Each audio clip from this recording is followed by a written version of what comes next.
Hey everyone, and welcome back to another Fallout 76 video on the channel. It's that time of the week where I share with you Minerva's upcoming location as well as all of her sale items that she'll have up for sale. Now this is a video that I do each and every single week as well as covering all of the other news in Fallout 76, so if this is something that you're interested in keeping an eye on and keeping up to date with, then make sure to be subscribed. Now with that said, let's take a look at Minerva. So first things first, the location. You want to go fast travel to Crater. If you don't know where that is on the map, it's the very top of the map right here. Hopefully you've done the Wastelanders questline unless you're new, and in that case, this is the home of the Raiders.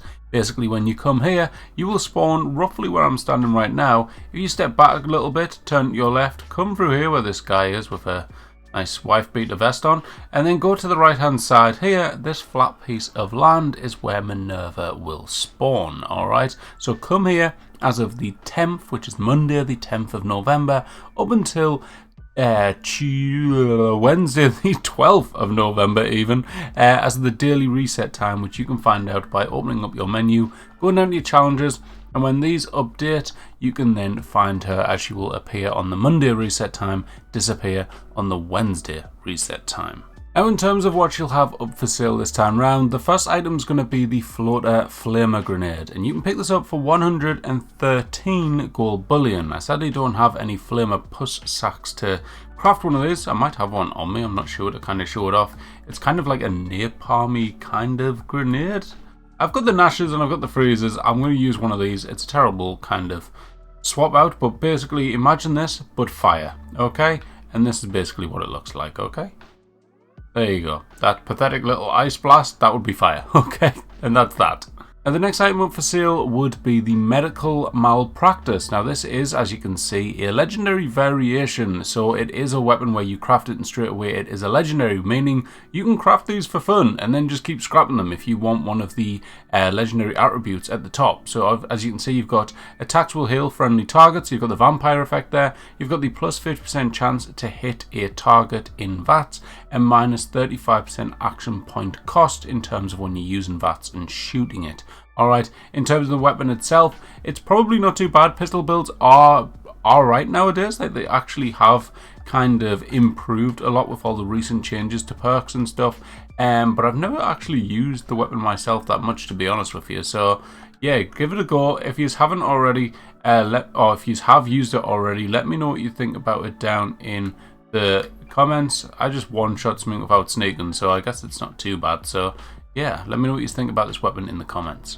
Now the next item up for sale would be the Warglaive, and you can get this for 2,000 gold bullion. I don't know if I actually mentioned the last one was 1,000, but hopefully I did. If not, it would be on screen. This one is 2,000 gold bullion though, and it used to be one of the best kind of two-handed melee weapons in the game. Not sure if that's still the case. As you can see with the perks on and everything that I'm using, this is the damage that I get. Obviously this will differ depending on your perks setup and stuff, but as you can also see, it does also do bleed damage, which is that new kind of feature effect kind of thing that they added in the last update, I think.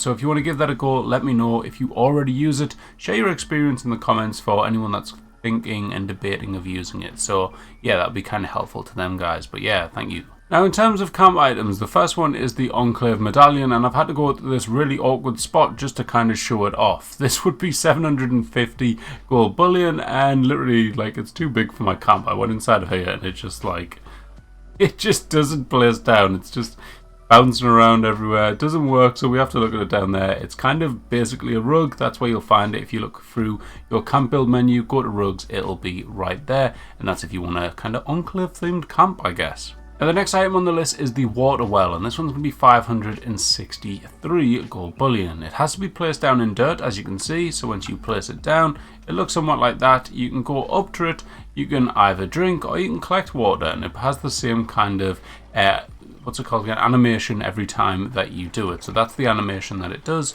and basically that'll then say that you've just drank some water, or if you collect water, same thing, like I say, the animation's exactly the same, alright. Right, now the final camp items that's available is going to be a couple of different tubes. So the first one is going to be the Wendigo tube, which is that one right there. This is going to cost you 1,500 gold bullion, and according to falloutbuilds.com, you're also going to be able to get the Flatwoods monster, which is that one. So there you go. If you haven't got that one already, you are going to be able to pick that up this time round. It doesn't tell you the price on falloutbuilds.com, but I'm going to presume that it's the same price as the Wendigo one at 1,500. So yeah, definitely check that out to see if you can pick it up if you haven't already. Now the final 3 plans available this time round are going to be for the Hellstorm missile launcher, which was actually available itself the other week, so I can't remember if it'll be in the big sale this time round or not. In fact, I don't think it will be, but if you haven't got it, then you can unlock it through daily ops, I think it is.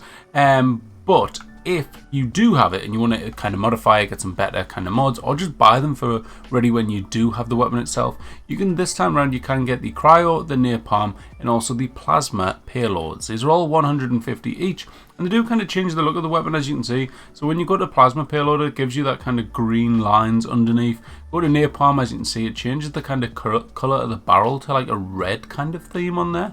And cryo just looks pretty standard with the blue lines on the top though, alright? Whereas the standard, it's like that. It's kind of got that shutter on the top. So as you can see, there is a decent difference between them, I guess. But yeah, if you want to pick them up, they are the last plans available with Minerva this time round. So to be fair, it's a pretty short kind of week for Minerva. So we do have, of course, the treasure hunters on till the 10th. So as of the daily reset time when Minerva appears, the treasure hunters will disappear, but they are currently live in the game. We also just got the new axolotl go live as well. So if you haven't already caught that, then by all means go get yourself fishing. I've got a video giving you a kind of guide and some tips and tricks on doing that. And then of course next week as well, we have the Fallout 76 anniversary, which is getting kept very kind of secret. I don't understand why we still haven't had any news on it or anything. It still says just kind of, I think there's like in the Discord you can go into the event and it just says like kind of waiting for more information type of thing. But that literally starts on November the 11th up until November the 25th. So it's an in-game anniversary event going on for 2 weeks.